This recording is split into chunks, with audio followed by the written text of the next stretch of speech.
Let's now talk about the side hustle economy, things like Uber, Uber Eats, Airtasker, and Airbnb.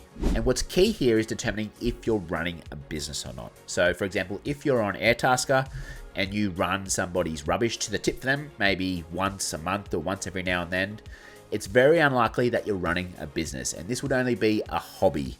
And for things that are hobbies, you don't need to pay tax on things that are hobbies. So if you're of the view that it is just a hobby and not a business, make sure you have some good records to support this, because it can be a fine line when you transition from hobby to business. Other things like Airbnb that have a little bit more sophistication around them.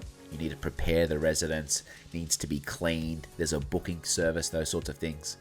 They're very much a profit-making business, and you need to include those items in your tax return. But after that income is included in your tax return, you can then claim tax deductions that relate to that income. So for Uber and Uber Eats, you can generally claim the running cost of your vehicle, things like fuel, insurance, repairs.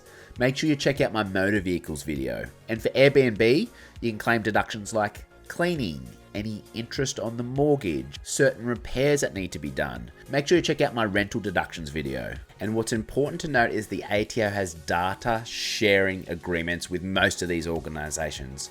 So they're going to be sharing all the income that you've earned with the tax office. So make sure you're well prepared when you're doing your tax return. Now the next video in the series can be found right here.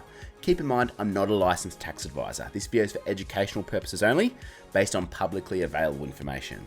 I've just packaged that information in an easy, digestible way for you. See you in the next video.